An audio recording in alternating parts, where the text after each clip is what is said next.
I'm hitting record too. I also hit record. Let me just say this first, Kevin. All right, if I cough, whatever you want to I'm say. so sorry. You're apologizing for your cough ahead of time because you can't get ahead keep of it. yourself healthy enough for a podcast. Yeah, because that's what it is. That's what it is. I've been This ran is every on day you. this week. Started eating healthy. Got 8 things of chicken noodle soup in my fridge. And look what happened. I'm just unhealthy. And look It's what just- happened. so- here we are. You're sick My boss from got it. me sick. You got, Yeah. you know, it's all about balance, Odie. Everything in moderation, including moderate. You know what? I hate when people say that. You ever like just be around somebody and they just drop like axioms and maxims like they were the ones who wrote them? You know, like you're like talking they'll to put somebody. the cart before the horse. Yeah, like you're trying to have a real conversation and like the person just like negs out of it by going like, well, everything in moderation, you know, and then like everything happens for a reason. and then you're still talking. You're like, yeah, but you know, it just feels like sometimes when you're trying to create moderation, there's a little bit of chaos and imbalance. They're like, well, it's all about balance. You're like, can you say a real sentence? Like, even shooting stars fall from the sky. can you not be the human version of Goodreads right now? Like, that's not what I wanted. And I'm guilty of it too. And sometimes you say it to like get out of a conversation, right? You're I like do that all the trying time to get out end of the conversations. conversation. Yeah, all the time. I wish. Well, yeah. Well, you know what they say. You know, half a dozen in one hand, and they're like, that doesn't even make sense. I was a bushel on the stick is worth 10 in the stove, like, or whatever. My grandma died. What are you talking about? Like this. Yeah, even shooting stars fall sometimes. You know, when your grandma's what? dead. Like, I'm gonna say, you know what? I'm just gonna start doing that. I'm gonna start saying like random maxims and then walking away from people like it was That's some a great hidden idea. wisdom for them That's to amazing. unlock. You know, like Make it nonsense though. Make up your Oh, own. Like yeah. combine 2 into 1. no, 100%. You know, like it doesn't even have to be like a full max. Like sometimes just like a random quote, right? Like I might memify the endings of my conversations. Just like walk away, be like curiouser and curiouser, and people are like, what? You just What? quoting Alice in Wonderland, Lewis Carroll? What the fuck are you doing? You know, throw in like a musical line here and there. Well, you know what they say, my heart will go on, and like, fuck, what? You mean the show? Just leave people flabbergasted on the sidewalk. In my mind, this scenario only happens on sidewalks because I have love somewhere that. to go that's linear and away, like. Or like I'm shutting a door. It's any other scenario. I don't think that works because they might follow. Even on the sidewalk, in my mind, they're not following me on the sidewalk. You know, If you ever get solicitors, you could just be like, open the door, and they're like, you want to know about Latter-day Saints? You could be like, break an arm, and then just close the door. break an arm. You know what they say, break an You know arm. what they say, break an arm. What? Just fucking leave people on that.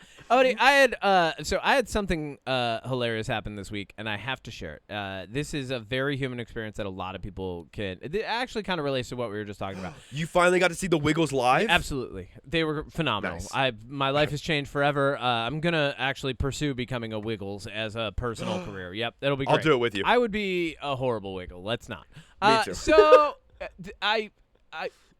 I'm working and like I bring my lunch every day. Not everybody brings their lunch. We got to go stop places for lunch. One of the best places that's like a common ground to stop for lunch is a Stewart's, right? Okay, Which is I know like Stewart's. that's like our 7-Eleven, that's our Wawa, that's our Stewart. Loves, that's our Quick Stop. You know, every part of the United your States Maverick. has an endearing gas station, ice cream shop, grocery Buc-ee's. store. Yeah. And each of them has like Yep. a thing that kind of makes them their own. Stewart's has ice cream. Like, and people from the Northeast will go and tell you Stewart's ice cream is the best ice cream and you can suck it. So like we stop at Stewart's because they have a microwave so I can heat up what I brought if I need to heat it up, right? But then other people can buy stuff because it's like, you know, it's your Quick Stop. It's whatever. It's your 7-Eleven. And we pulled in and I could see on this car there were these like bumper stickers, and I knew that this person was in the Stewart's not to get gas or just some random things because the car was parked off to the side away from where all the other cars are parked and there were open spots. So like this person has been here for a while, they plan to be here for a while. Whoever this is, this person is, but they had enough bumper stickers. You know when someone has like bumper stickers so much that they're talking to you before you've met them? You know, like Yep. they've already talked to you or at you via bumper stickers. You know, but all the bumper stickers were like Trump 2028, and you can piece together the rest of them. Like if someone has a Trump 2028, this tells me two things about this person. One, they don't understand that they are willingly saying to everybody, I want to break the Constitution. And two, that we very much understand half of the things that you're about to talk to us about that you think are problems. So right. We go in, we're heating up lunch. This guy is sitting at a table, right? And there's only 3 tables, so we got to sit on either side of him. And we sit down. We're doing the lunch. He goes, "Hello, young man." As I'm like, "Oh, here we fucking go." To you? To me, because he That's sees awesome. like, I put my lunchbox down. You know, I'm going to heat up my lunch. He starts talking at me as I'm in the Stewart's, just randomly, and I get like I'm going to give you the summary because it's too much. But, like, the next 5 minutes are a blur in which I do not think this man breathed. Like, I do not think he took a breath in between anything he was saying. But I got to hear about how all the good old times in my area and how that apparently stopped somewhere in either the late 80s or mid 90s. I don't know what he was fawning. Maybe even the 70s. I don't know. He was just throwing stuff at me. He's like, but that's what it's all about is, you know, you got to like love the people around you. And I'm like, I don't think your bumper stickers say that, sir. But like, so like, but I'm handling it quietly. And I'm just kind of, you know how like you get locked in and you're like, how do I get out of this? Right. We were just talking about this. No.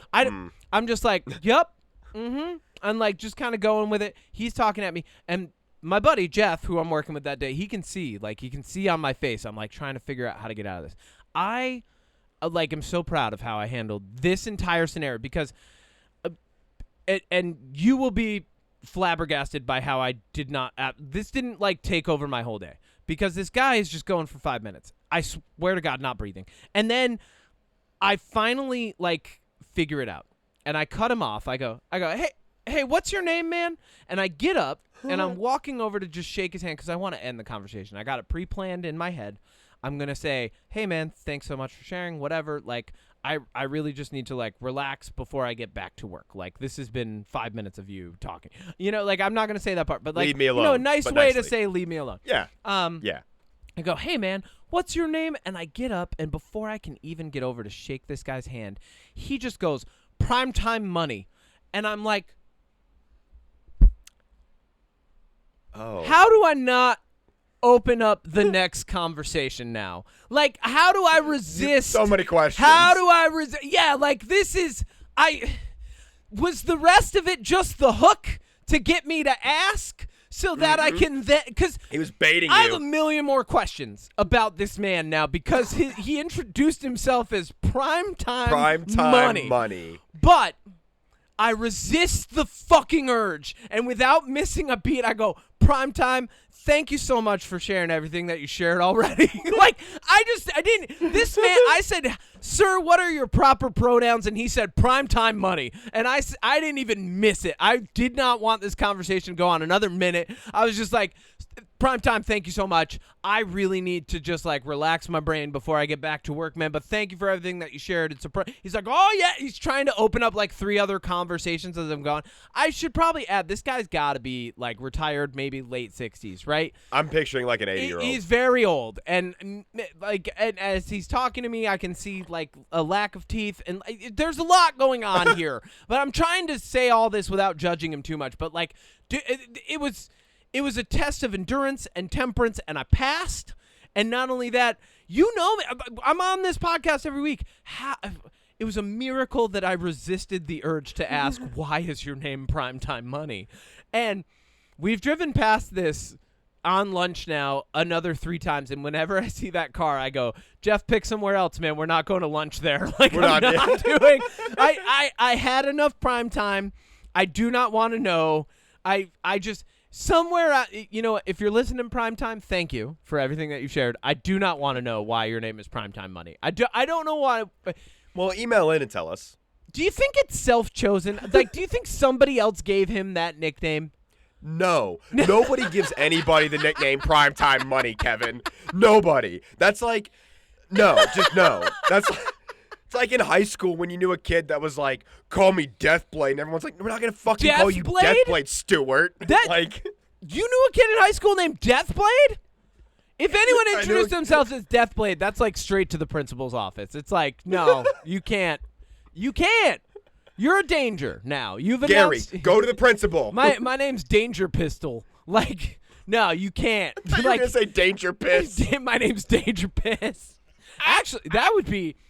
What's the nickname that you would give to people to try and like generate interest in a scenario like a nickname for myself? Yeah, for what nicknames for yourself.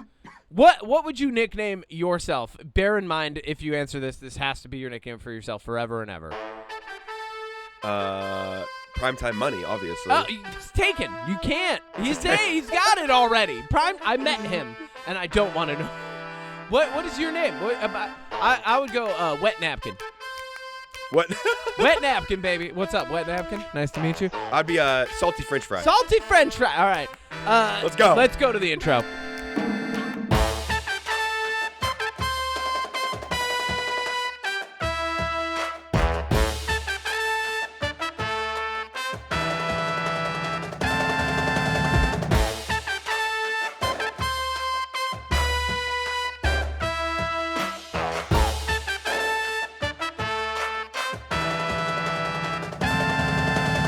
All right, you ready to clap? I am ready to clap.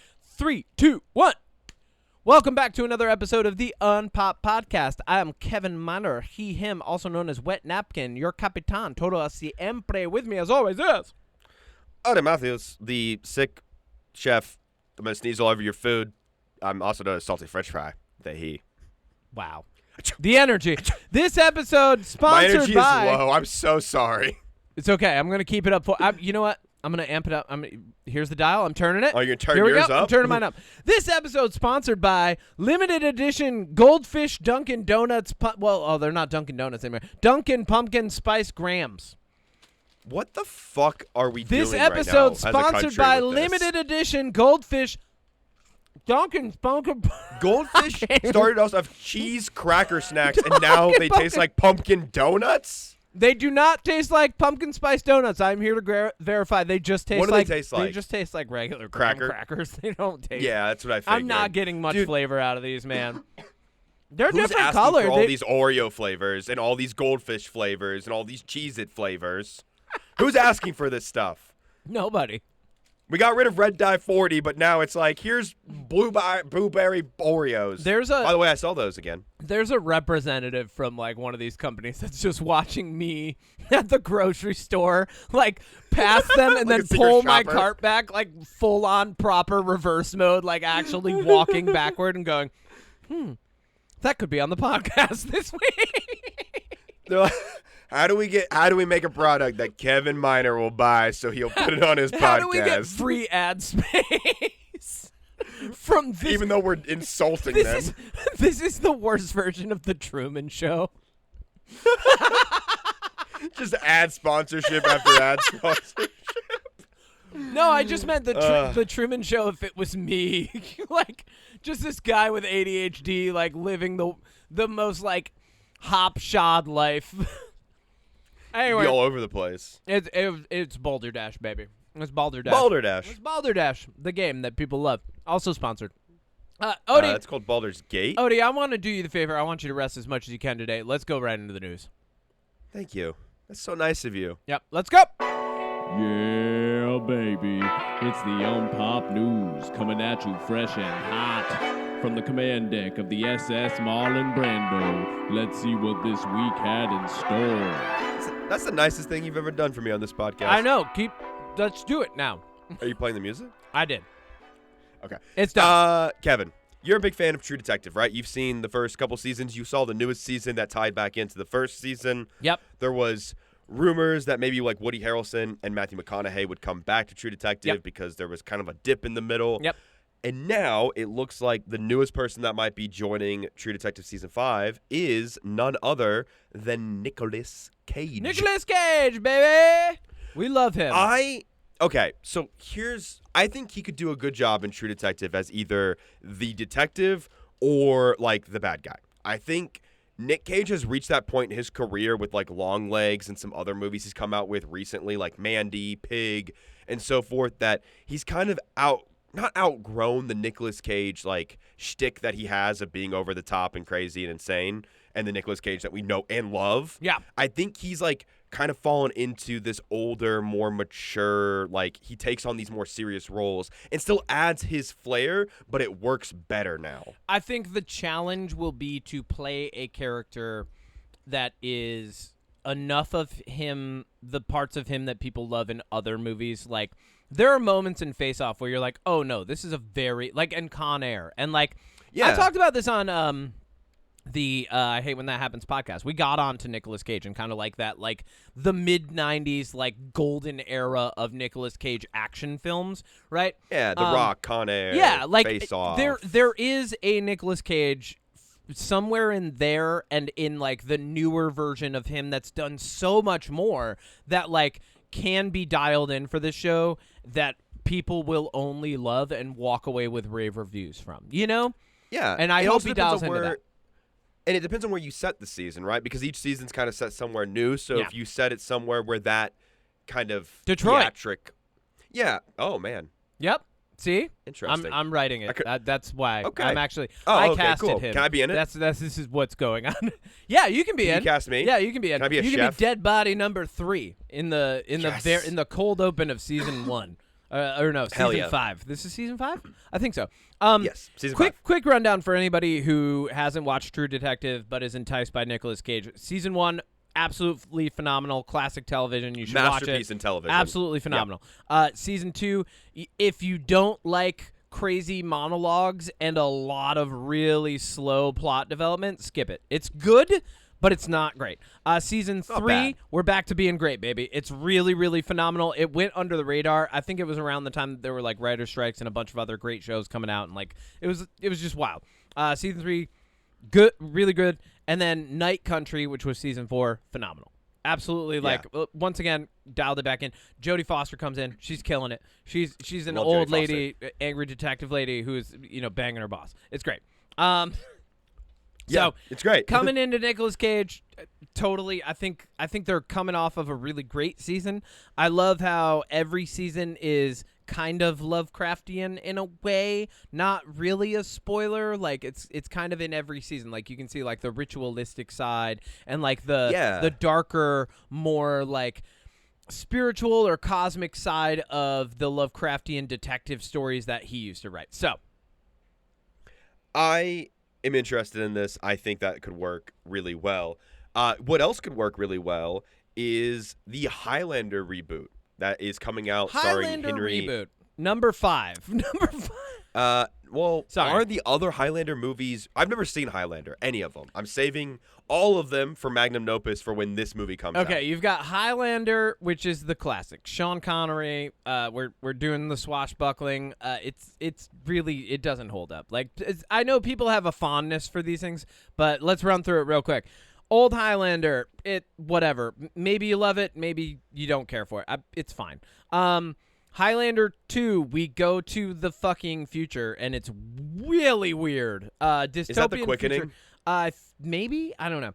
I just know one of them's called The Quickening. Whatever. And then That's all I know. Then there was like a Highlander movie from the 90s that was more like the guy had like crazy electric powers or something. And like there was a TV series. I remember watching that as a kid, just like every episode being like, this is kind of boring and I don't understand what all the adults are talking about, but somebody might get their head cut off at the end of this, you know? Because that's how you kill a Highlander, That's how you right? kill the Highlander. And then there was also, and this was probably my favorite thing in Highlander, there was a cartoon that was set in the dystopian future of Highlander. And that Interesting. was on Saturday morning cartoons. And it was amazing. Okay. And I loved it, even though if I went back and watched it now, I'd probably be like, why did I love this? But it was really cool. And there was even an episode where like I remember that's where I learned that like ants communicate through scent was because there were giant ants. And they were like, well, we have to smell like them or they'll be pissed off. And I was like, is that It was true? edutainment. Yeah, no, there was some edutainment in those. Yeah, it was cool. Well, the new Highlander is going to be directed by Chad Stahelski, who is one of the original directors of the first John Wicks, and then he went on to do like Deadpool 2, and I think he mainly ended up directing Well, I hope this means lost my page. I Hold on. hope this means while you're finding your page, I hope this means Highlander will lean into more action, because I think when you think of a series that's about guys who need to cut each other's heads off in order to be the Highlander, that there would be more action, but there's not. Oftentimes, there's not as much as you would hope or expect. Yeah, so Chad Stahelski is the one half of the first John Wick movies, and he ended up, I apologize, he directed all of the John Wicks, where the other guy went on to like Bullet Train and Deadpool 2 and so forth, and like the Fall Guy. Chad Stahelski stuck with the John Wick franchise. So as of right now for the Highlander reboot, our cast is Henry Cavill as the lead, Russell Crowe as the Sean Connery role. We've got Dave Bautista as what appears to be the villain, and most recently joining the cast, Karen Gillan. I love this. I love this through and through, honestly. I'm blowing kisses. I'm blowing chef's kisses. Mwah. Yeah, casting this is, for this. Mwah. Stahelski. Yeah, this Mwah. is. There's also another cast You're getting me member. Her hyped. name is Marissa Abella, and she was recently in Black Bag this year. Oh, nice. Which is still one of the best movies of the year. You flew under the radar. You are getting my hopes up for this, so let's stop now, because I don't want to get too hyped, and I don't want to have my expectations be too high and then be dashed along the rocks of mediocrity.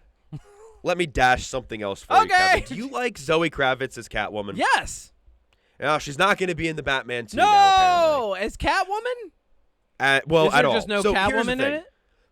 Yeah. And She does turn left at the end of the Batman. That's the thing I want to talk about. So back when the Batman she did finished, turn left, which apparently doesn't go to the sequel. No, she went to. She had to go do a movie with Austin Butler called Caught Stealing, Which is coming out next week, I think. Next week. I can't wait for with that. Toxic Avenger. I can't wait for that. Toxic Avenger and that come out next I know. weekend. I saw But- that this week. Okay, keep going. Batman anyway, news. So, Batman. Yeah.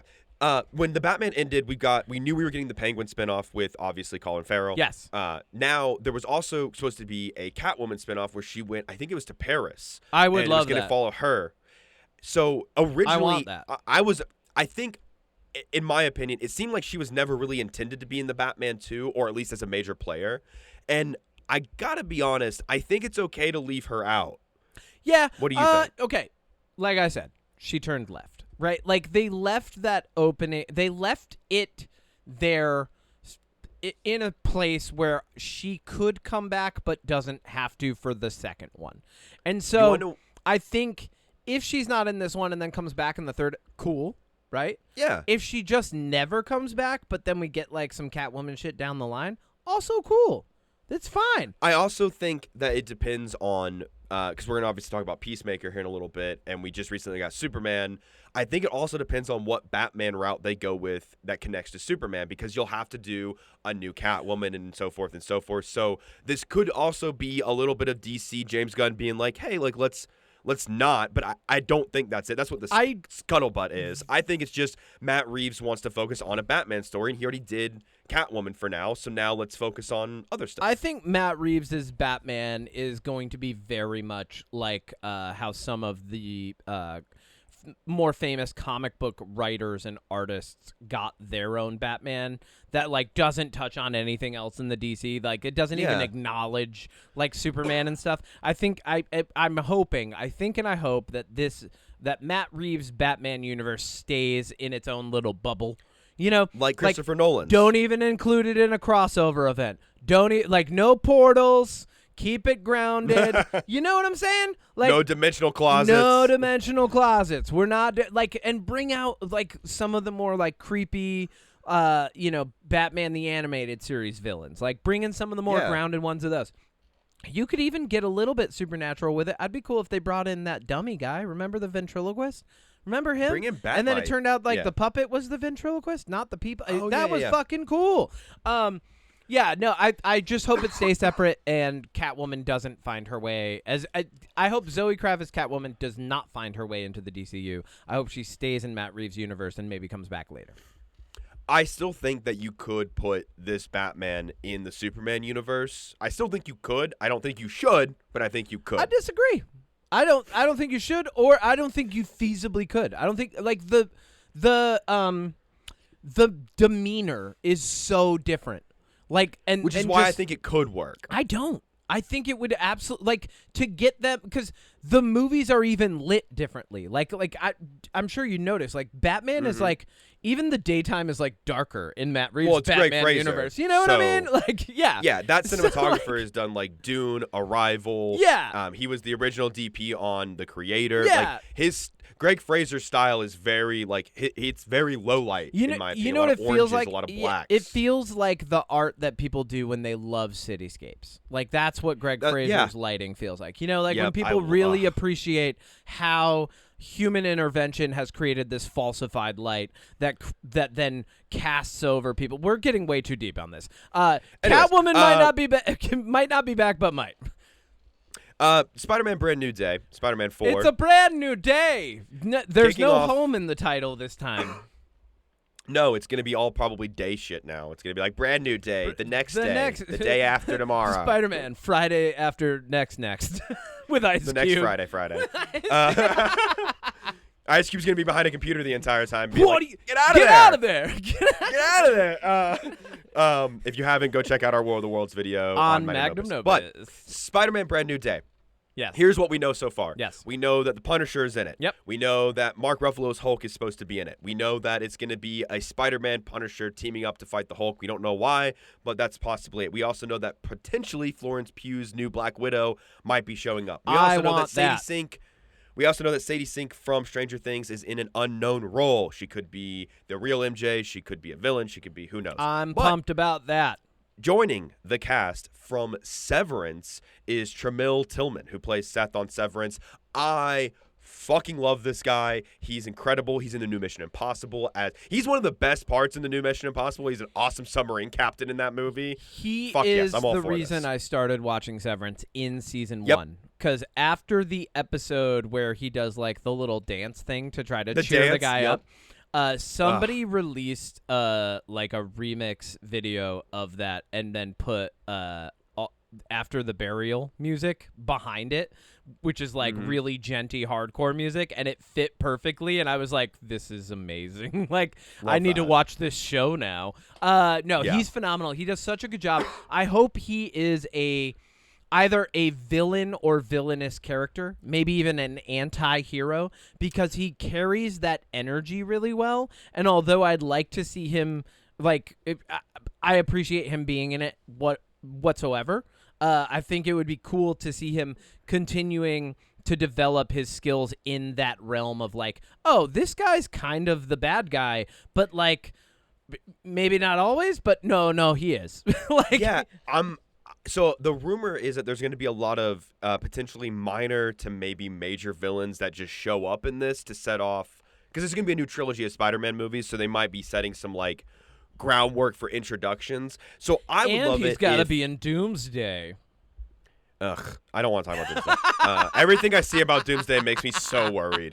Apparently, 2 actors started fighting, so now they have to film everything separately and green screen them together. Why is the franchise canceled? Why? I don't know. Why is I don't know. Franchise? The franchise happening in real needs life. to be. Well, you know what? I didn't do a petition before. I think I might do a petition for the franchise to we come can back. get 2 signatures. Me and you. Yeah, we need the franchise to come back because it's happening in real time, and like they're writing the next season for us. Like, yeah, they really are. All right. So I would love it if he's not in it like too much, and he's more the groundwork to be a major villain for. This is what I want. I want him to be the villain for the second and third movie. I hope, because I love him that much. Wait, who?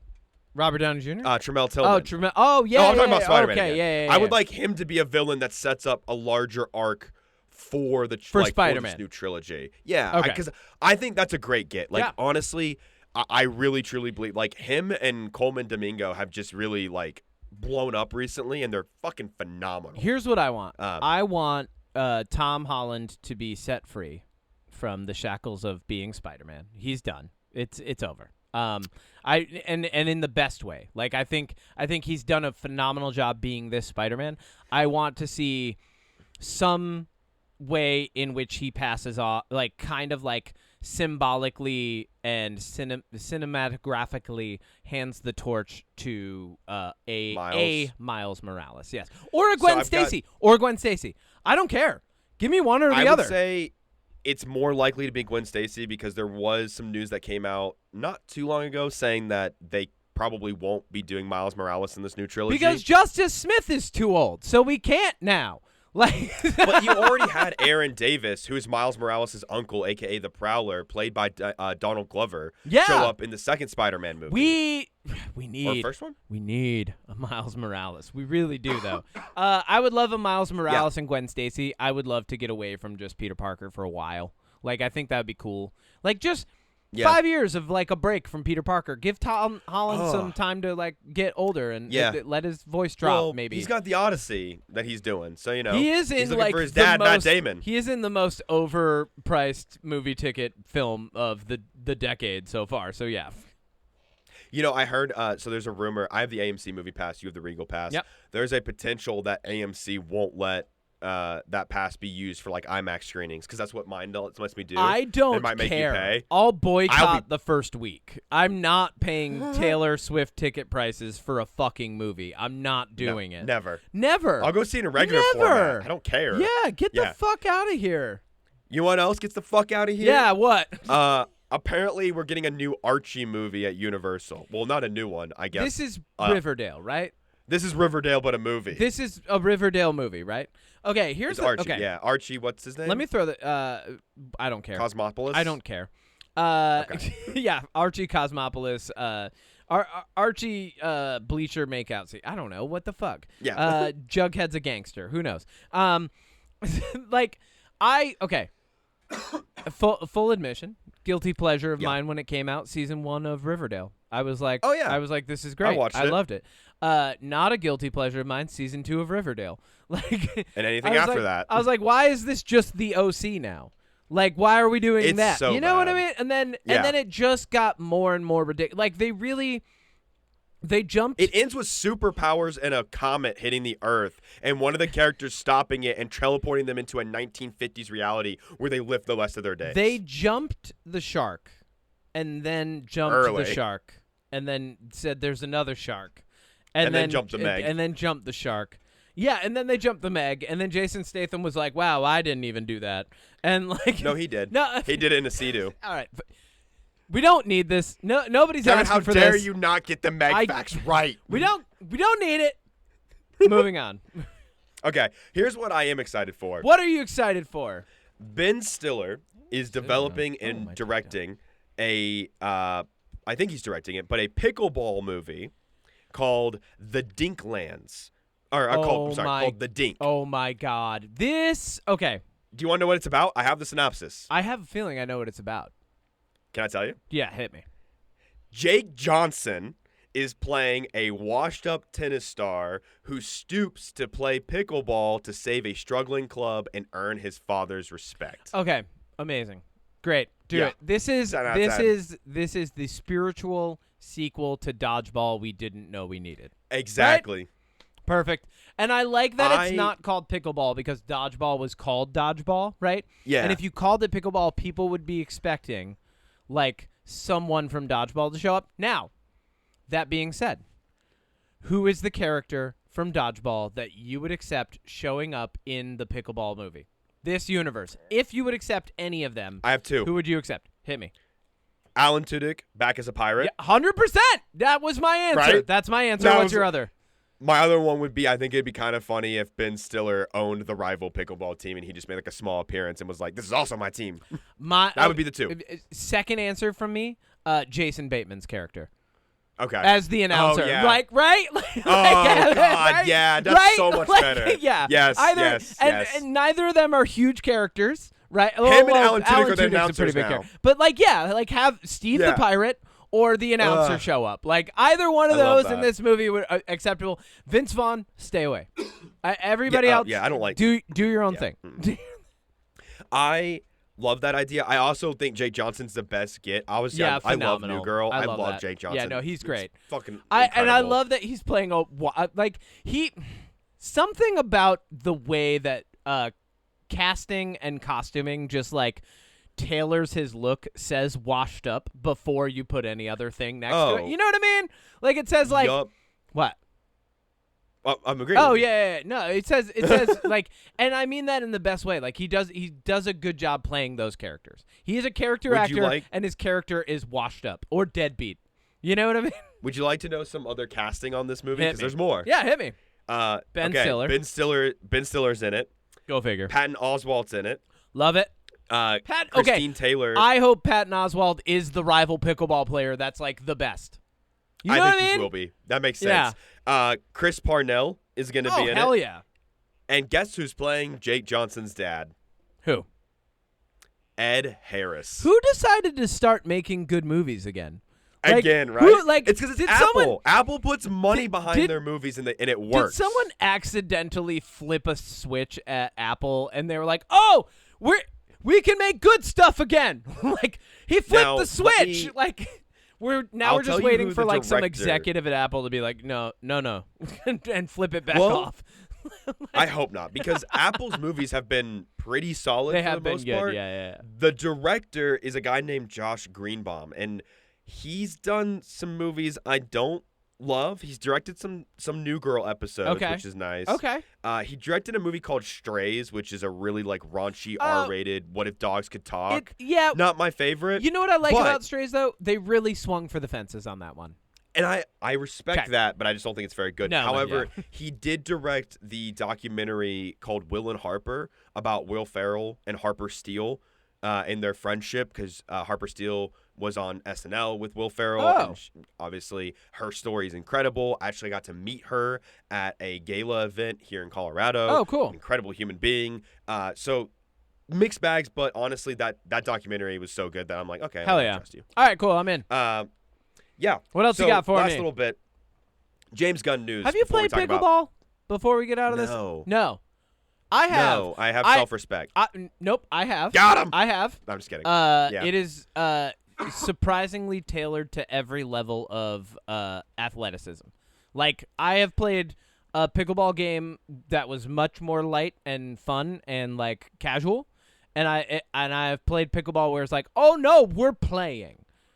Like in Freakier Friday. It was intense. Yeah, like in it was like very intense. I was like, wow, this is way more than I thought. So like although I'm not in a pickleball league, I will give a tip of the cap to the people who are competing in pickleball. Okay, I got to tell you this then. You just I can't believe I forgot this. Hit me. About 15 minutes from where I live, there is a place called Pickle and Chicken where you can play pickleball and eat fried chicken. I was hoping that they had a chicken petting zoo, not fried, but I'll take the fried chicken too. Why not? It's actually chickens playing pickleball.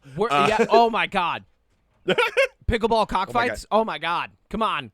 Wait, they're just going at it. Edit this out. Edit this out. We got to get this idea out. No. You get rid of the steal this. talons and the death. They just hit the pickleball paddle back and forth. That'd be great. Okay, James Gunn. That's a Pixar movie. Oh my god. Pickle and Chicken is a Pixar movie. All right. That is. Keep going. Okay, James Gunn. I got two little things that he said. And then we're going to talk about him for a long time. And then we're going to talk about him for a long time. For a long time. Okay. The first thing he said, and I really respect this. Yeah. He came out and was like, "Look, if an actor that I cast either can't continue to do the role in the DC or drops out or something happens or whatever, Zoe Kravitz. I'm not afraid to recast." And I think that is a really good thing to say this early on, to be like, yeah, if I cast somebody and they do a movie and then they drop out, I'm going to recast them. Henry Cavill shows back up as Superman. Everybody loses. Oh, my God. That would... No, I'm kidding. I'm kidding. I think you could bring him back at some point in the DC as a different role. Here is I'll get into it when we're talking about Peacemaker. I have some interesting stuff about David Cornsweet. Yeah. Okay. And then this is the last thing I want to say. There was a tweet. I'm going to read this out. Okay. Somebody tweeted at James Gunn, and you mean this they is about X'd it at him? It's not Twitter anymore. It's too far. You can't call it a tweet anymore. So this guy tweeted at James Gunn because I refuse to X anything. Who's Xing? This is in regards to Peacemaker and Superman. Okay, hit it. So this guy said, basically, you simultaneously make a movie that's super inspiring and encourage people to do good, and a TV show in the same universe that's super perverted, morally bankrupt, and encourages people to do bad. That's crazy. James Gunn's response was, in no way do I think Peacemaker is any less about finding our own humanity than Superman is. Yeah. They're simply different people on different journeys, and the stories are aimed at different age groups. fucking love that How response. would Peacemaker encourage people to do bad? Okay, let's just get into Peacemaker now. Yep, let's that's what I wanted to move jump off with into. that. There's no Odie Matthews at the movies this week. It's Kevin and Odie Nope. watching Peacemaker on the same HBO account that we don't own. Kevin, don't tell anybody that. It's Also, if you want to canceled. give us free HBO, email in mysecretpoweris@gmail.com. Yeah, if you'd like us to use your HBO account and fuck up Yeah. your algorithm, Or Netflix or Peacock or feel we're not free picky. to We'll take email any us. of them. We'll take any of the streaming services you want. Yeah, we'll come right. We'll fuck like if you're gonna log in and be like, why is there so much anime and then random documentaries And really bad movies and that have low Rotten Tomato really scores. bad movies. All right, yeah. So getting right into Peacemaker, I'm gonna summarize the first episode, no spoilers, and then we're just gonna jump right into spoilers because there's so much. Like 5 minutes into this show, you're in spoiler territory. There's a lot happening okay. in this 45 Yeah, minutes. quick recap for anybody who didn't watch season 1. Peacemaker goes up against alien butterfly things that are going to take over the entire planet. You don't know who is it. It's kind of Secret Wars, but kind of not. At the end of it, we get a quick Justice League cameo because they saved the world. The entire team of ragtag anti-heroes and misfits have done it. Aquaman and the Flash show up, and Peacemaker insults Superman, who now is David Cornsweet. Aquaman and the Flash might be recast as new people anyway, so it doesn't matter that it was Jason Momoa and Ezra Miller. And then we move on to Peacemaker Season 2. Also, he killed his dad in Season 1. Season 2, Episode 1, he's dealing with the consequences of it. Even though they saved the world, it appears to not be public knowledge. It's something that everybody's starting in a really rough place. They've really pissed off the government. It doesn't matter that one of the characters has Amanda Waller, famous, puppeteer of the American government, as a mom. All of them are really kind of just like, even though they succeeded at the end of the first season and learned a lot about themselves in the process and tried to become better people, we kind of just see them in like a dumpster fire of their own existence in the beginning of this. And Peacemaker is trying to become part of a superhero team. Everybody's trying to be better than where they currently are, but maybe not pursuing it in the best possible way. And then also dealing with emotional and psychological baggage from the previous season. That kicks off a plot that involves this is from the first season, the interdimensional room that Peacemaker's dad had. The main crux of this season, and this isn't a spoiler because it's in the trailer, is Peacemaker discovers a door to an alternate reality where he didn't kill his brother. And that's all I can do without spoiling this show. Ask me your question, then I'm jumping right into spoilers because I have so much to say. I stopped my question because my question's in spoilers. So okay, cool. I'll bring it up in a Jumping second. right into spoilers. If you haven't watched this and you want to watch it, please, please, please watch it. There's so much to say about this first episode. I've never seen anything like this in a DC property. There is an orgy in the beginning of Peacemaker. Yeah, I was not expecting that. I want to tackle this first because I don't want to spend a ton of time. You want to talk about the orgy first, I feel Kevin? like yes, I want to tackle this first. One was never, ever, ever, ever, ever expecting to see that in a DC show. Ever. Hold on. You fucking did it. You fucking did it, James Gunn. Woo! Dude, you crushed it. But penises and boobs everywhere. Okay. I have to say this. That was a lot of penises. Rewatched that scene to analyze how it was done, if more of it was CG or not. None of it's CG. By the way, practically done orgy. Any prosthetics, you think? I don't care. It doesn't matter. And I just had to do this week, so I want to talk about this now. In acting, and I think a lot of people will see a scene like this and they will judge it at face value. And at face value, it's an orgy. So, you're going to have whatever opinion you have about orgies about that scene, right? Which for most people is going to be like, this is the most taboo thing I've ever seen with my human eyes. Which for some people will be like, oh yeah, no, that was last Thursday with at the Franklinson's house. You know, like I'm not here to yuck anybody's yum, but okay. So in acting, we have now what are called intimacy coordinators. And James Gunn on his Peacemaker podcast, yes, you can just go listen to that podcast, but please listen to this episode first because we like you. But you could just go listen to that if you want the breakdown of season 2, episode 1. He talks about it. He actually gives a huge shout out to their intimacy coordinator, whose first name I believe is Jessica. I forget the rest of her name right now. I was just listening to this episode while grocery shopping this morning. And he's like, all credit to her. He's like, she is doing something I cannot do well. I don't like doing it. James Gunn used to work for Troma. He did Tromeo and Juliet. There are sex scenes in those movies.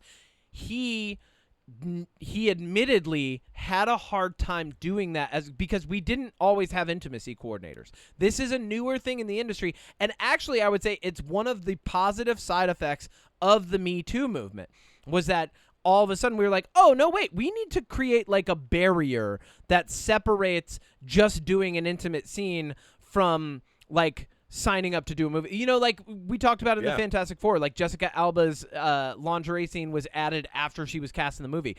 We don't know if like we don't know what the process looked like. And up until recently, we didn't have intimacy coordinators. Now I am playing Sexy Dracula this fall. Which is all I will refer to him as now because I've read the whole entire script and that's all he is. He's Sexy Dracula and sometimes funny.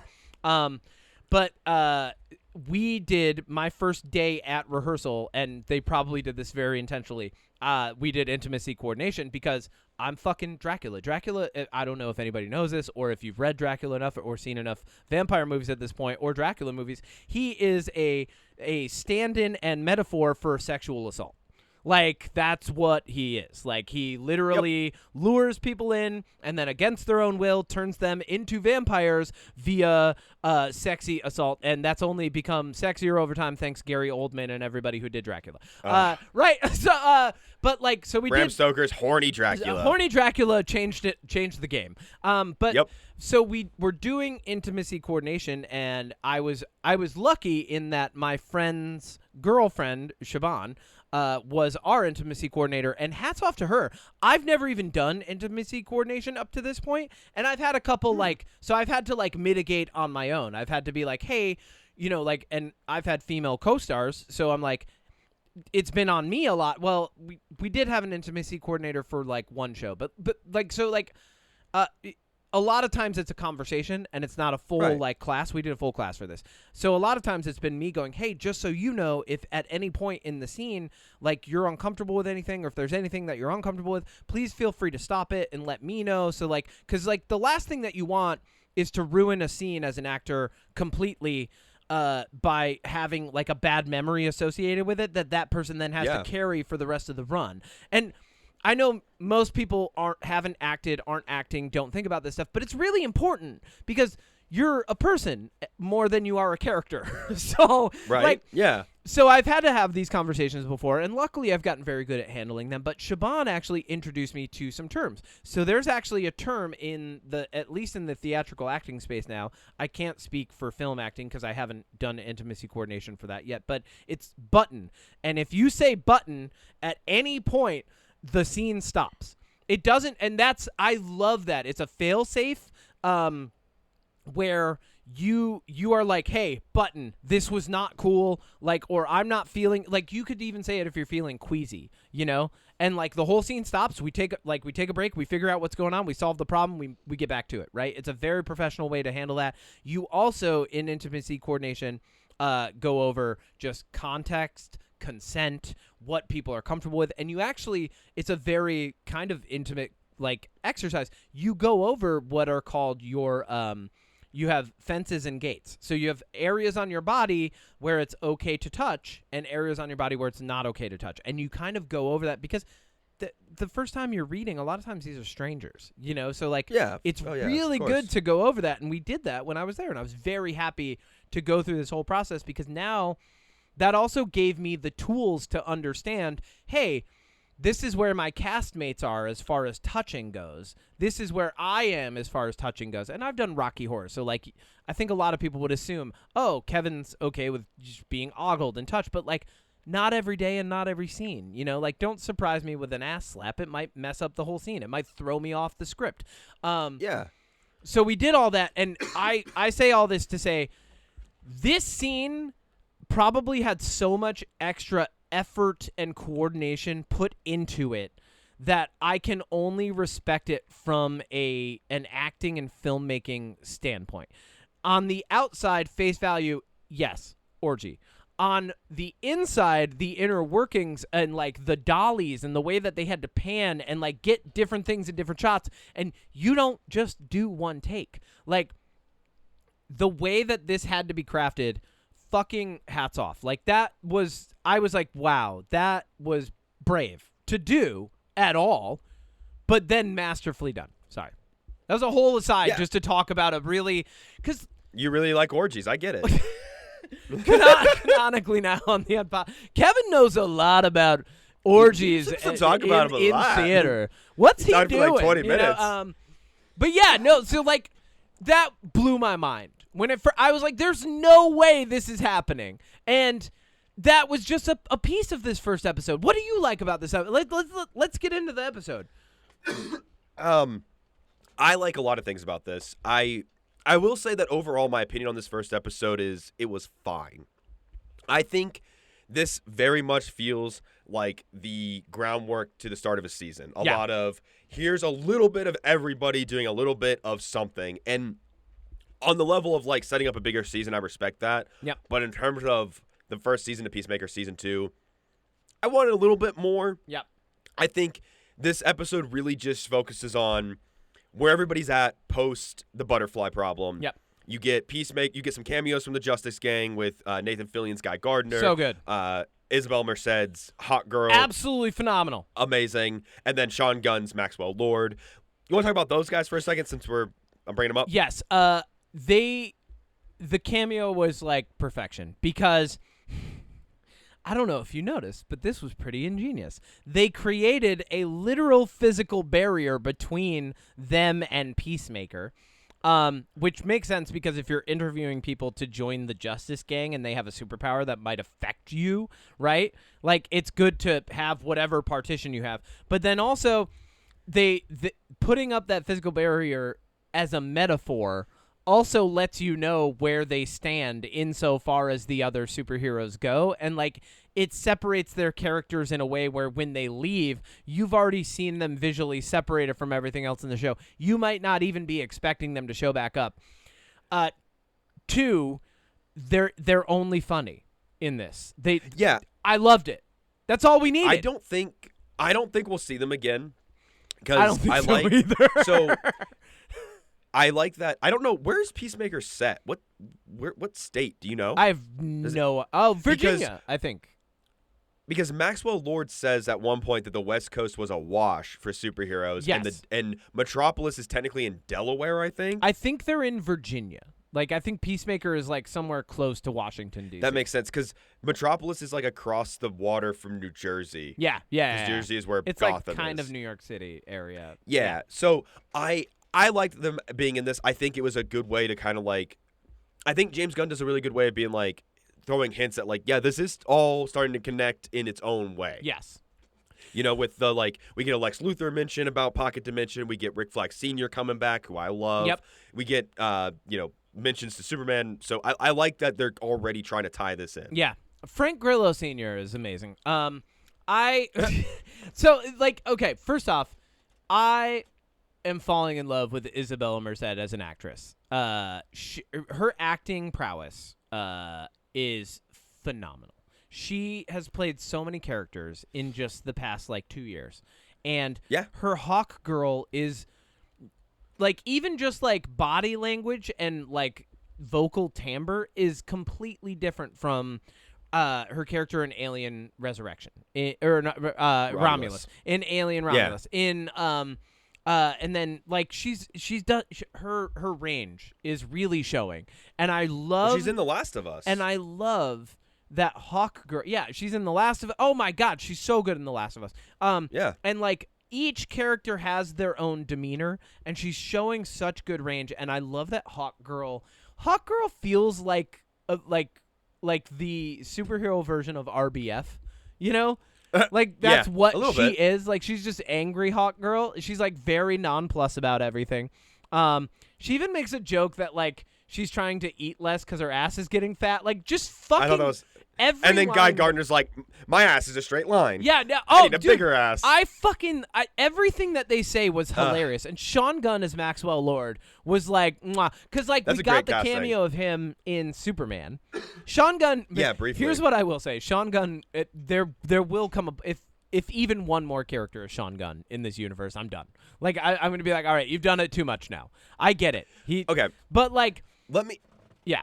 Oh, sorry. You go. I was gonna say, so I like the inclusion of his older brother. I like that it's David Denham, who's from The Office. He's Pam's original boyfriend. He was in The Secret Soldiers of Benghazi. Yeah. He was in Brightburn. Yep. So he's worked with James Gunn before. I like that we're getting. I like that he's alive, but my main question is, do you think it's too soon for alternate dimensions, other versions, multiverse with DC, or do you think that this is going to get shut down and contained to Peacemaker? Okay. This was going to be my question to you because I was going to ask. Uno reverse. Well, because I was going to ask like, are you like already fatigued a little bit? Like when I see multiverse, I'm just like, oh, fucking. So Fine. I think here's Like the way I'm that's okay with my. this. Okay, hit me, and then I'll tell you what I'm thinking. Marvel's multiverse is focused on, remember back in 2005 when this person played this person? Oh, yeah, Well, yeah, here yeah. they are. Whereas this is like John Cena runs into John Cena Peacemaker. It's not like John Krasinski was Peacemaker and we're like, oh my God, look at this alternate version. So if two things. If one, which I think this is what they're going to do, his closet's going to get destroyed. Right? I think at the end of this. yeah. Okay. Yeah. And two, if they are doing multiverse, we did get, in my mind, we kind of got a hint of that when David Cornsweet fought David Cornsweet in Superman. Like, Ultraman was obviously a clone. Yeah. So, like, we've already seen a character play two versions of the same person in a way. Yeah. So, I'm okay with it if it's not. Remember when Jason Momoa was Aquaman and now he's Lobo, but, like, here he is as Aquaman again. Like, I don't want to see, like, hints or callbacks to other DC. Like, imagine if Halle Berry walked by in the Catwoman costume in one of That'd these. be so Like, mad. I don't want to see that. Yeah. Like, We don't so, want the yeah. cameo fest. That's what it is. So when it turned out initially that the big, like, the crux of this season was going to be this alternate dimension, I really, in my mind, I was like, okay, I hope this is the only show that does this. I hope this is the only time we do this on this show. I hope that in, like, I really, the only way that I'm, like, cool with this being this season is if the closet gets destroyed. Like, I want Frank 100%. Grillo to shut it down. I want Peacemaker to shut it down. I want everybody to recognize, no, we don't need this, and it might create another rift. Like, and they did mention, they're like, oh my God, we had that rift in Metropolis. And I'm like, okay, cool. So we know that this is a bad thing. Multiple characters Yes. recognize this, and we have a goal to shut it down. The only person who's enticed by this at all, because he finds the universe where his dad's alive, And nice. is Peacemaker. Yeah, And not racist. Well, we only know that That we know for of. now. Yeah, we only know that for now. Well, they're going around saving Gotham and stuff, so I think they're supposed to be good guys. He's the Blue Devil, and I think we're gonna inevitably have some conflict with that. Absolutely. I also, now that we're talking about it, I think a really cool moment is if we do get John Cena's Peacemaker and Superman in a scene ever together. I think it would be cool if it turned out that if they bond over the fact that they've each killed themselves. You know? Like, that would be a cool, parallel for two characters that are so diametrically opposed on, like, the morality scale. Every level. You know what I mean? Although Yeah. Peacemaker's trying to come around, and I mean, like, I like that they kind of hint that he's not trying to kill everybody in the name of peace. Yeah. You know, like, he's kind of feels bad. I also think that this opens the door, and I'm okay with this, to bring back Joel Kinnaman as Rick Flag Jr. Yeah. from another timeline. Whether he comes over and stays or we just see him, that I would like be that because hilarious. I really like Joel If Kinnaman we in that got role. Rick Flag Jr. back. Oh my God. Yeah, I didn't even think about that. That would be funny. I would love that. He's the only person I'm cool with coming over from that Exactly. universe. And, you know what I mean? But James Gunn actually has a role. Excuse me. And I watched this interview with not Peacemaker, John Cena. Now I'm doing what you do. I'm calling him all the wrong names. But John Cena was asked a question at a fan event. Sorry, it wasn't an interview. What is like your favorite working experience? Blah blah blah. And John Cena was basically like, I wasn't the first pick for Peacemaker. I was actually the last pick for Peacemaker for Suicide Squad. Wow. I had such a good time filming it with James Gunn that even though he killed me at the end of that, he broke his one cardinal rule, which is never bring back anybody you've killed. Oh. So James Gunn literally broke his rule for John Cena's Peacemaker to bring him back. So I don't really think he'll do that with Joel Kinnaman's Rick Flag Jr. Because we have Frank Grillo Sr., as you call him, in that role now. But what if it turns out that in that universe, Frank Grillo Jr. is evil and Peacemaker killed him there too? That would be hilarious. Yeah. See, there's a lot you can do. Yeah. Okay, there's cool things that can be done. We'll see how cool it is, right? And see, I'm okay with this because it, like you said, and we've already mentioned it, but like I feel like this universe is going to get closed off indefinitely, like completely. So I don't think it's really that big of a deal. But I like that this also does a chance to set up what every character is doing, right? We know Harcourt is struggling because after, how do you say Amanda Waller's daughter's name? It's Adebayo? Is that how you say her name? I don't know. Amanda Waller's kid. Yeah. Who's friends with Peacemaker. Yeah, I don't know how to say her name. Hold on. Adebayo? Hold on, we're going to get this right. Her name, it's, so... Leota Danielle Brooks is playing Leota Adebayo. Adebayo. Adebayo. Adebayo. Yeah. I like that we kind of like, after the aftermath of her being like, my mom, Amanda Waller, runs Argus, and she's evil. Yep. That fucked over Harcourt, so now she can't work for any of the intelligence agencies. She's blacklisted. She's clearly got a lot of pent-up rage. She's causing fights in bars. She's punching her dash. I like that Economos is still working for Argus, but he's kind of like, he even knows, like, they're testing me. Like, Rick Flag Sr. definitely doesn't trust me. I'm keeping eyes on Peacemaker. But I like Steve Agee's performance in that. He's one of my favorites. Yeah. I like that we see that Vigilante's just working at a restaurant, calling his boss a fucknut and stuff. Yep. Like, and he just calls Economos and he's like, I know a lot about owls. Quiz me about owls. And he's like, you don't know a lot about owls. He's like, fuck, what do you want to talk about next? Like, he's just the most ADHD kid in the world. Yeah. So I really like that this show does a really good job of showing us where our old characters are while also introducing us to new characters and showing us what they're up to. My main question to you, since Rick Flag Sr.'s in this, without his white hair, which is upsetting, but do you think anybody from Creature Commandos will come over live action? Because we know that James Gunn said that is possible. We got Rick Flag Sr. Well, anybody else? Any of the creatures and or commandos? I don't know. Because that's a voice acting cast. Dr. Phosphorus, man. Because you can do him with Alan Tudyk. I was going to bring up that, like, it's cool that Rick Flag Sr. is a through line in this universe so far.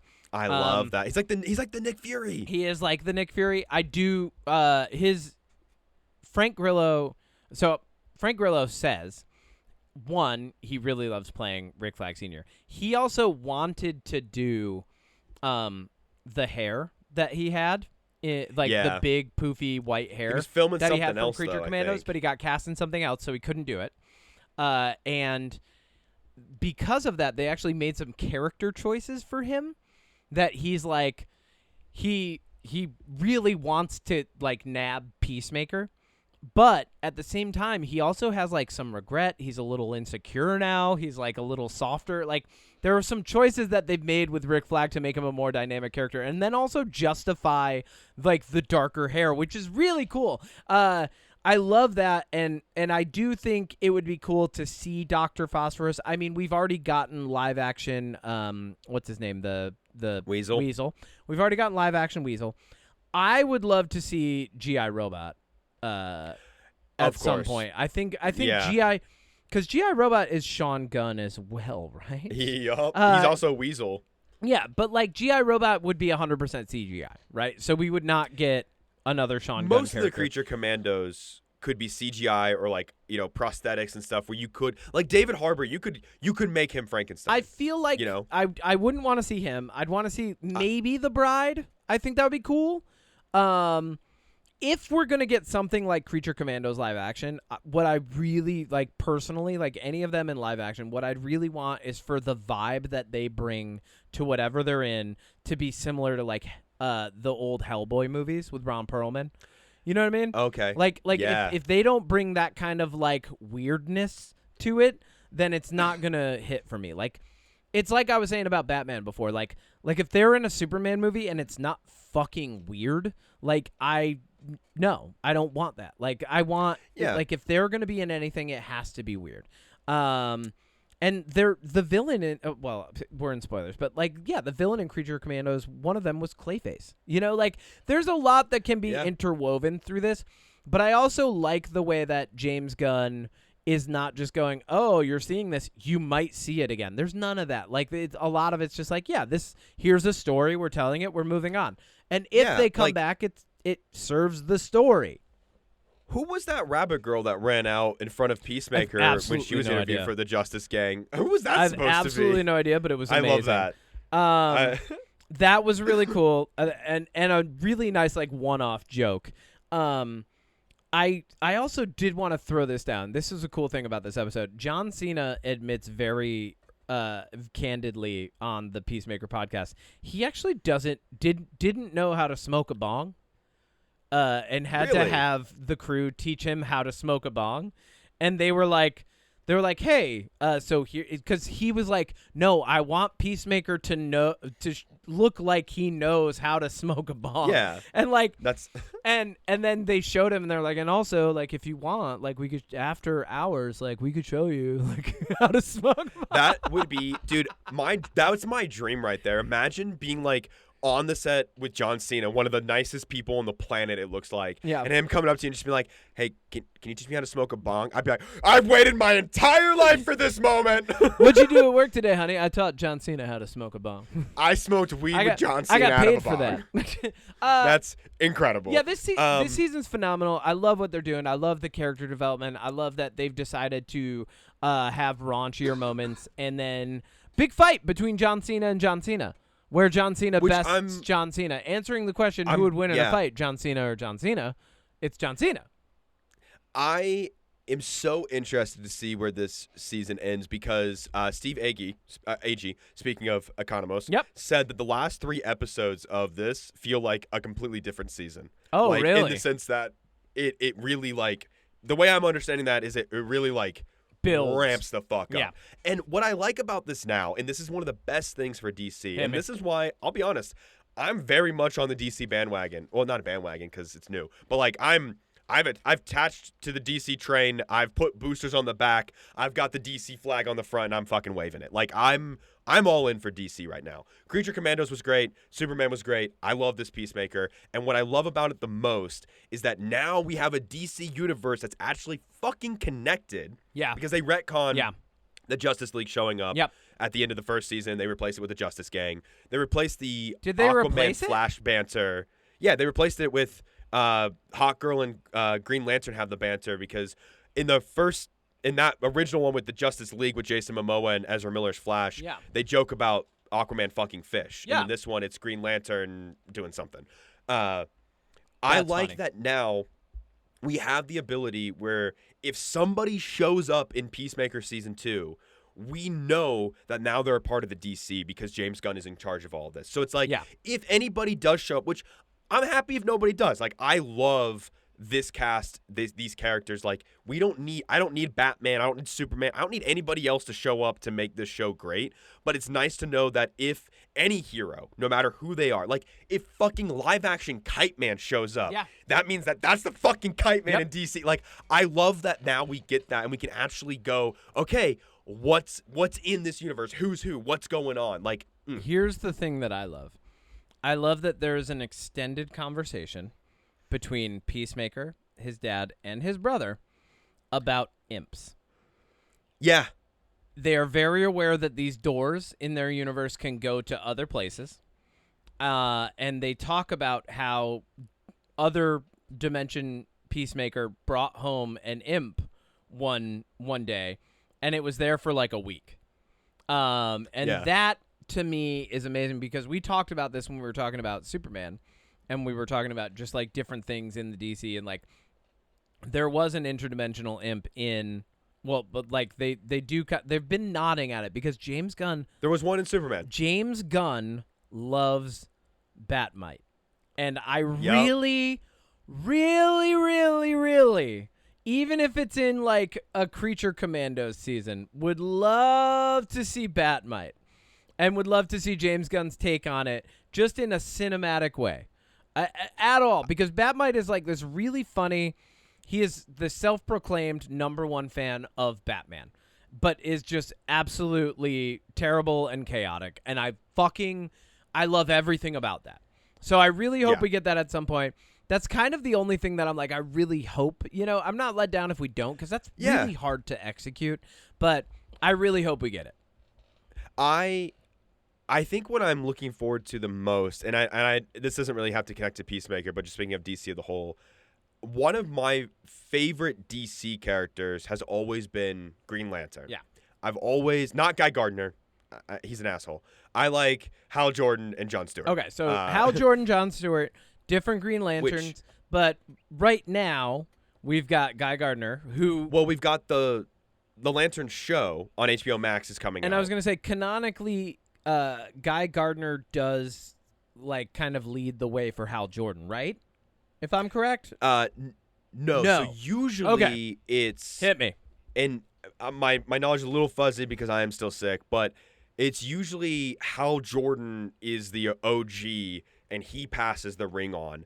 But the thing about the Green Lantern ring and why I like it, and there's a lot of different Green Lanterns out there, tons of them. And Guy Gardner is the asshole one, and like I still like him. He's just not my favorite. Yeah.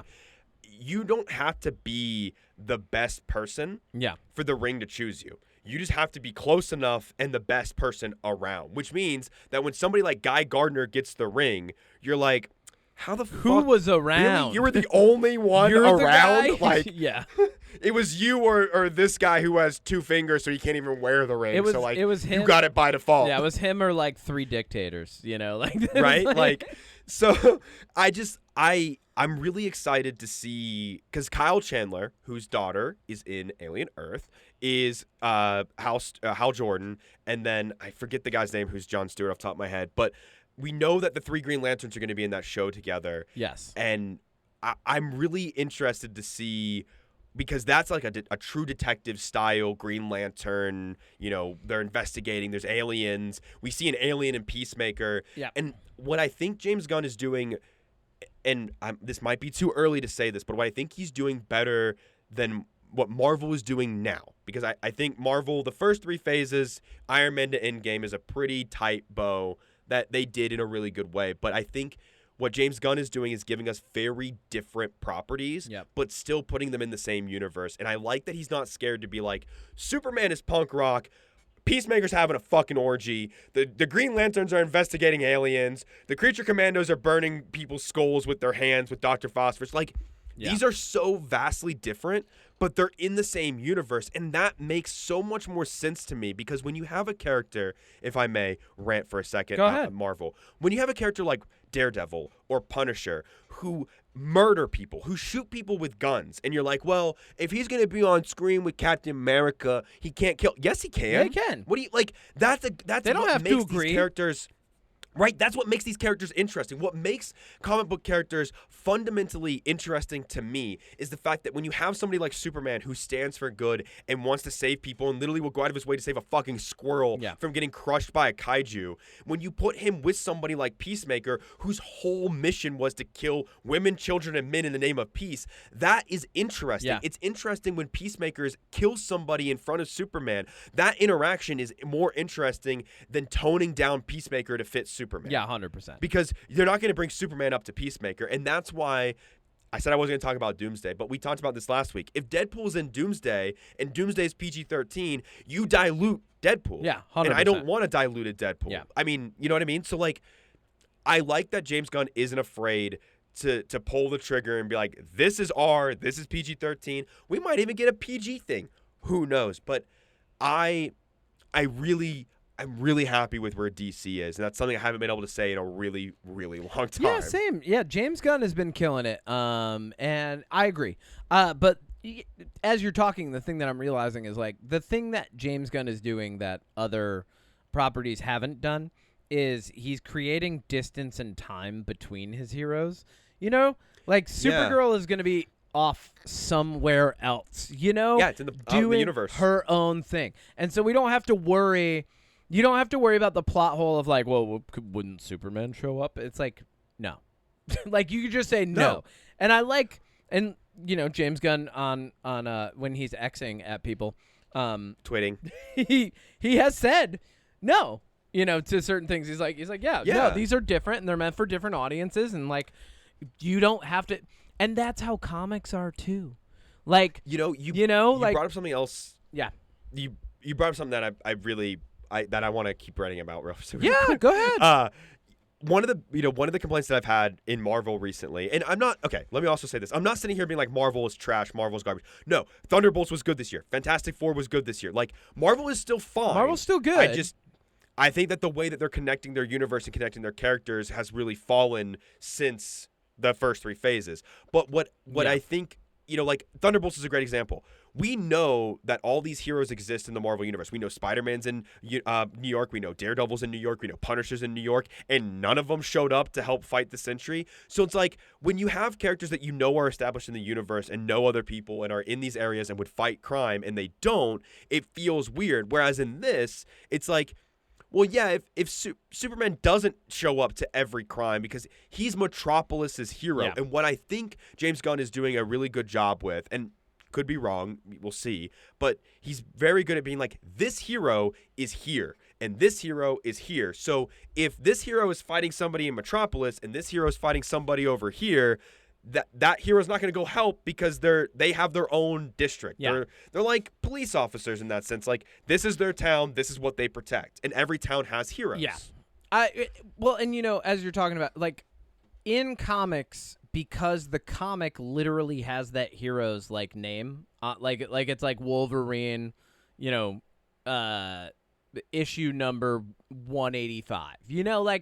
Like, because that's the comic that you're reading, it's so much easier to not be asking the question, well, wouldn't this person show up? Because, like, it's like, no, this is fucking Wolverine's comic. I bought this off the shelf because I wanted to read about Wolverine.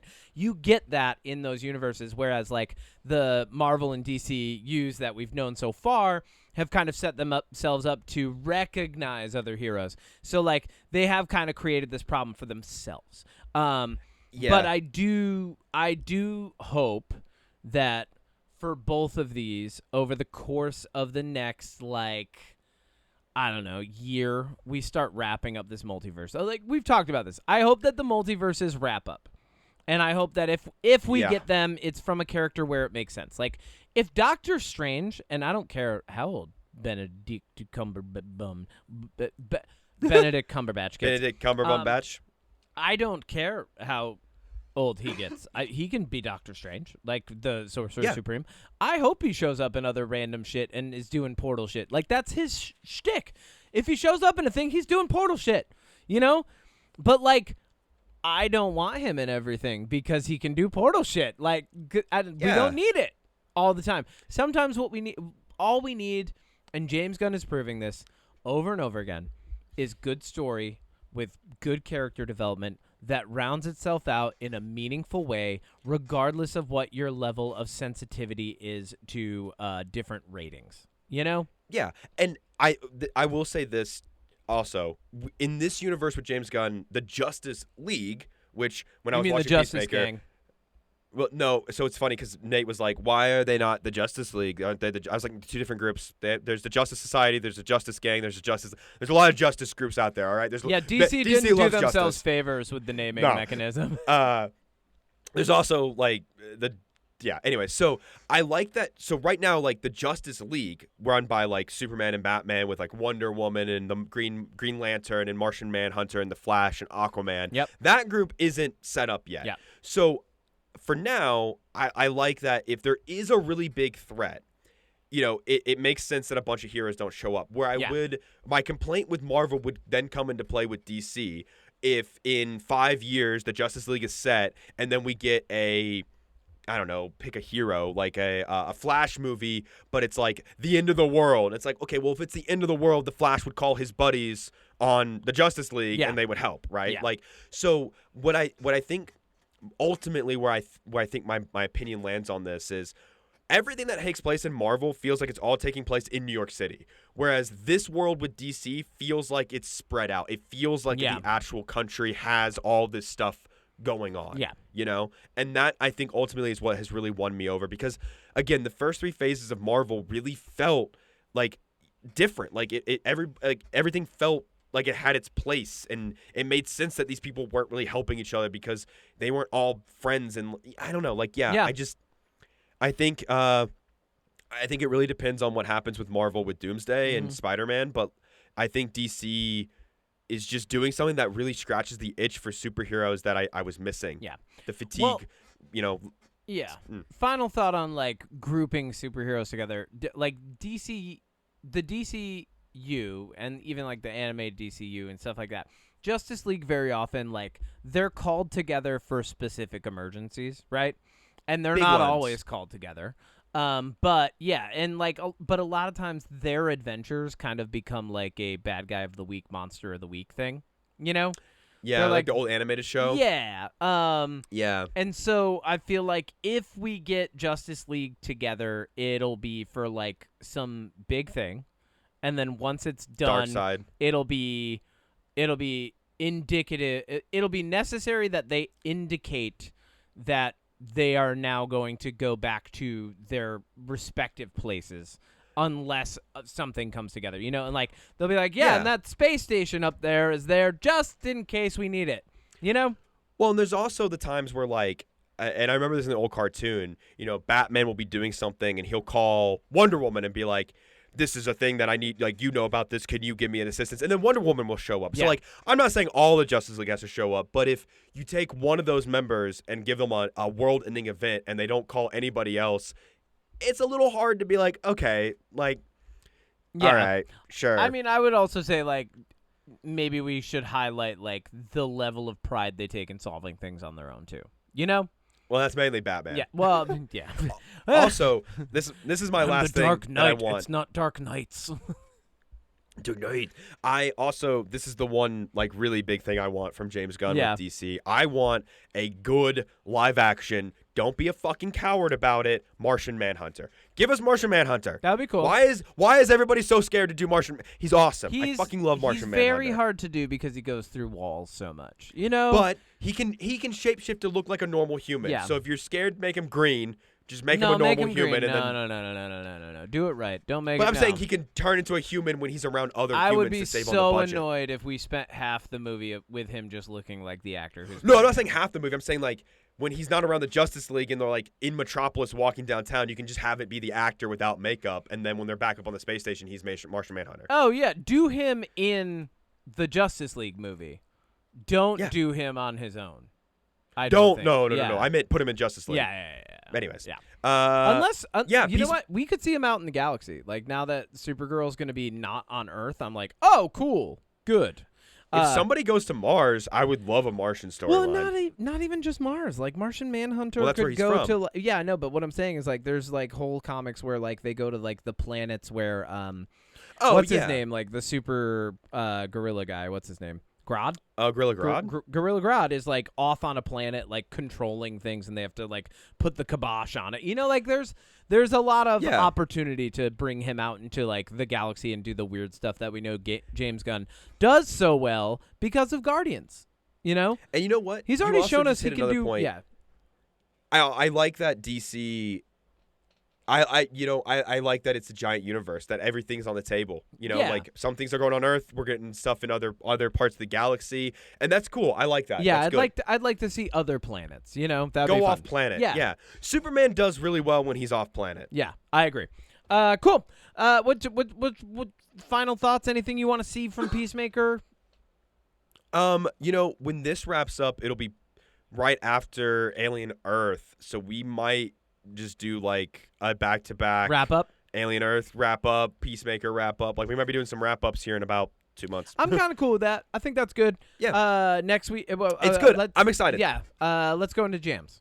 What's your jam this week? What do you got for me this week, Odie? What have you been jamming on? What do you love?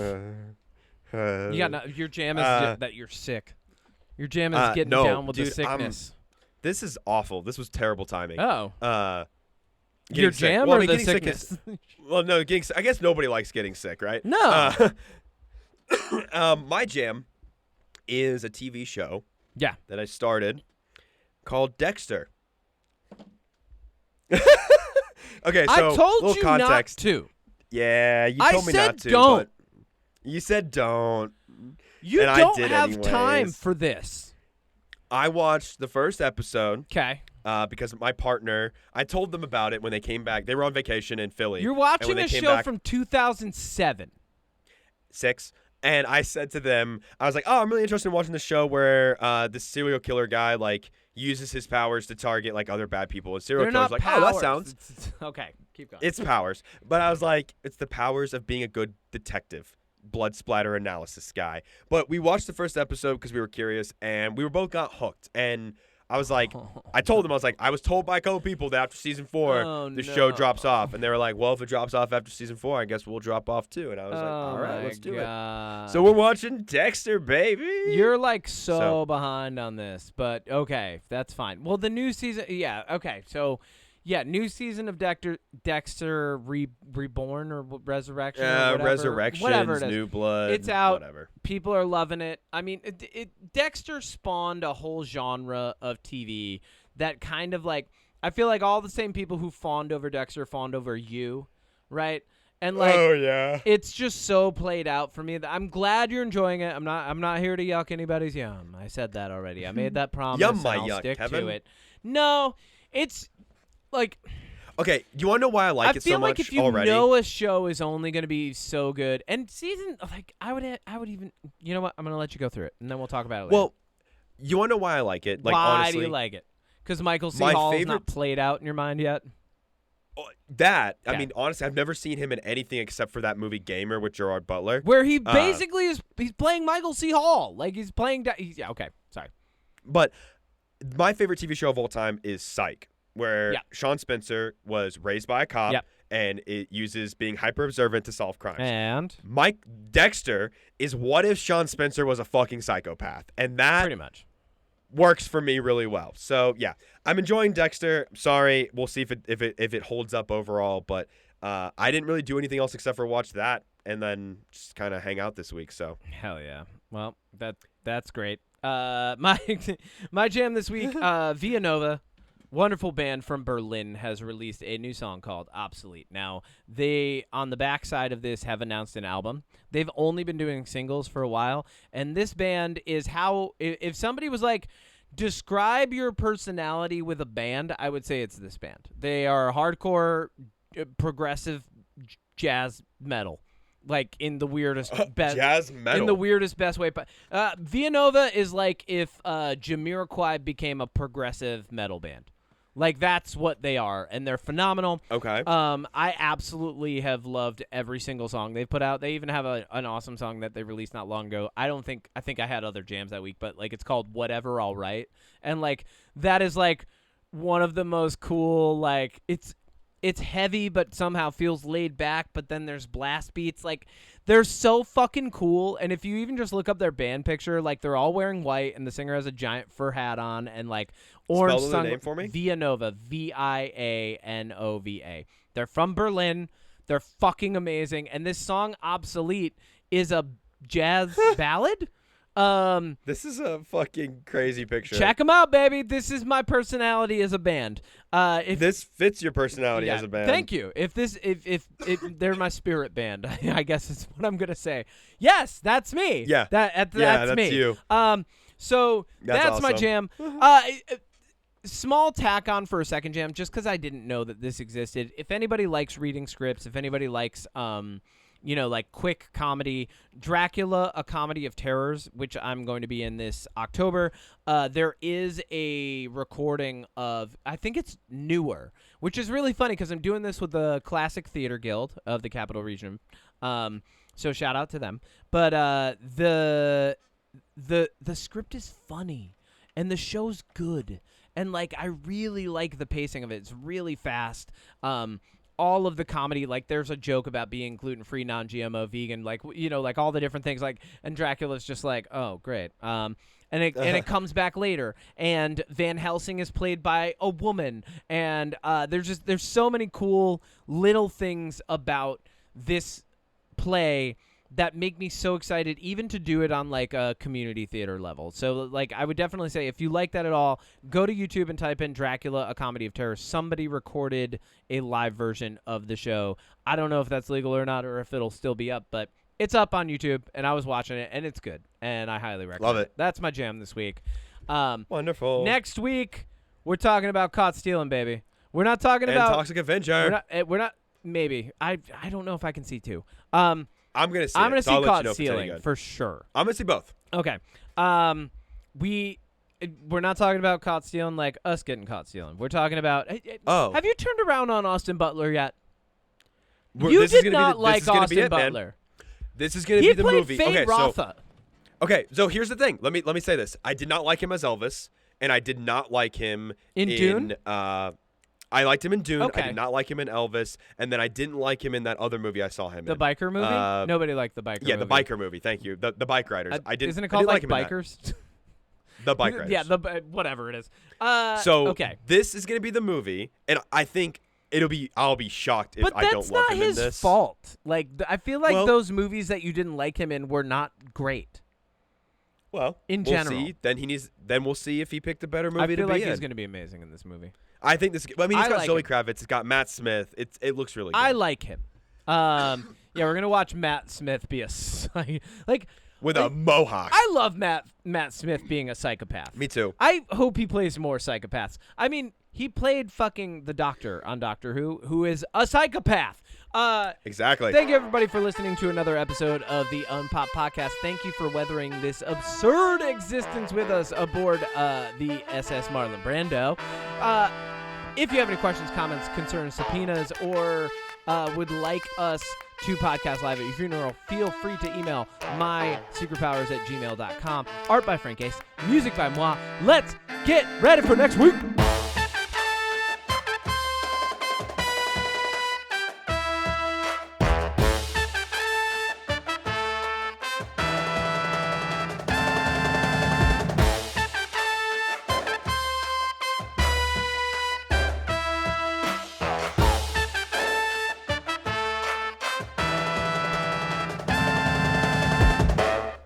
Perfect. Yep. I love that we have a sign-off now. The sign-off really helps.